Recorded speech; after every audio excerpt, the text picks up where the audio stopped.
Et alors Jean-Rémy, bonsoir. Il y aurait des espions chez Renault. Oui, chez Renault, on dit que cette affaire est extrêmement grave. Il s'agirait d'espionnage industriel. 3 cadres dirigeants ont été mis à pied, dont un qui est même au comité de direction. Ça veut dire qu'ils travaillent aux côtés du patron Carlos Ghosn. Ils auraient divulgué des informations confidentielles. Pas de confirmation officielle de la part de Renault, mais selon plusieurs sources, ça toucherait les futurs modèles électriques. On a très peu de détails. Ce qu'on sait, c'est que l'enquête prendra plusieurs mois. Est-ce que ça arrive souvent des fuites comme ça dans les entreprises? Eh bien, ça arrive assez souvent. Et d'ailleurs, toutes les entreprises peuvent y être confrontées, les petites, les grandes. L'espionnage touche particulièrement les entreprises qui développent des produits à haute valeur ajoutée. Ça permet tout simplement aux concurrents de gagner quelques précieuses années de recherche et de développement. Et il faut savoir quand même que l'automobile est particulièrement vulnérable aux fuites puisqu'il y a beaucoup d'investissements. On se souvient de quelques cas un peu emblématiques ces dernières années. En 2005, Valeo, c'était une étudiante chinoise qui était en stage chez Valeo et qui avait téléchargé des données confidentielles. Elle avait été condamnée.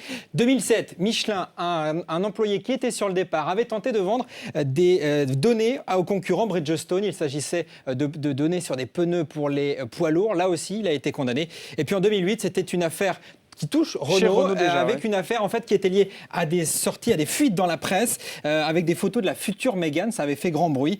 L'affaire du jour n'est donc pas un cas isolé. Je vous propose d'écouter ce sonore, ce spécialiste contacté par Sarah Lou Cohen. Vous avez aujourd'hui des gens dont le métier, c'est d'attraper ces informations-là, de trouver des cadres qui parlent trop et de les faire parler. Et là où il faut être très clair, c'est que ce n'est absolument pas illégal. Ça peut choquer notre morale, mais ce n'est pas illégal d'aller à la pêche à l'information. Et en tout cas, tout ça, Jean-Rémy, ça peut être particulièrement dangereux pour les entreprises. Oui, pour certaines entreprises, perdre des informations, c'est perdre des contrats, c'est perdre des brevets. Si elles sont un peu fragiles ou en tout cas qu'elles sont un peu petites, ça peut tout simplement les faire fermer. Donc c'est vraiment des histoires qui touchent aussi les emplois. Un texte devrait bientôt sortir pour rendre pénalement responsables les personnes qui organisent ces fuites d'informations. Mais vous le voyez, dans le dossier Renault, ça risque de prendre du temps, mais on devrait avoir plus d'informations très vite. L'écho en bref. On parlait hier du blé. Eh bien, toutes les matières premières sont concernées. L'ensemble des prix alimentaires sont en hausse.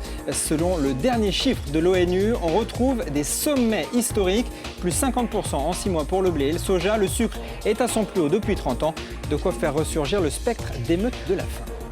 Au moindre incident climatique au printemps, à la moindre sécheresse au printemps ou gel sur les pays mer Noire encore durant cet hiver, on peut imaginer que les prix dépassent ceux de 2007-2008.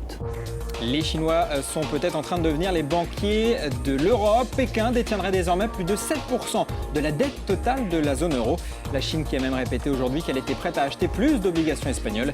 Déclaration du vice-premier ministre chinois à l'occasion d'une visite aujourd'hui à Madrid. Et puis un mot de conjoncture en France avec le nombre de chômeurs indemnisés. Il a progressé de 0,6% en novembre. 2,5 millions de personnes étaient concernées. À noter que selon un sondage à paraître demain dans La Croix, près de la moitié des demandeurs d'emploi ne sont pas satisfaits de Pôle emploi. La bourse à Paris? La bourse de Paris qui a fait un pas en arrière, quelques prises de bénéfices après 2 jours de hausse malgré de bons chiffres aux États-Unis. Et Sabrina va nous en parler. À Paris. Et on va donc à New York avec Sabrina Quagliozzi. Elle est toute en noir, mais en fait elle est contente parce que ça a été une bonne séance grâce aux chiffres de l'emploi, je crois. Effectivement, avec 297 000 postes qui ont été créés, rien que ça. Sur le mois de décembre, c'est 3 fois plus que prévu. C'est surtout de bon augure à 2 jours de la publication des chiffres officiels du département de l'emploi. Et puis sachez qu'on a eu également l'ISM des services supérieurs aux attentes également sur le mois de décembre. Bref, de très bonnes nouvelles pour l'économie américaine. Cela a profité clairement au marché américain avec un Dow Jones en hausse de 0,2% en clôture, 11 722 points. Le Nasdaq, de son côté, progressait de 0,7%. Le S&P 500 de 0,5% en clôture. Les valeurs qui se sont distinguées, les financières, surtout avec de très belles performances. American Express était la plus forte hausse de l'indice Dow Jones, plus 2,5% en clôture. Bank of America, la banque américaine, plus 1,8%. Et puis AIG, de son côté, s'est vu offrir près de 3 milliards de dollars pour l'une de ses filiales asiatiques. Le titre en a largement profité. Il termine sur un gain d'un petit peu plus de 7%.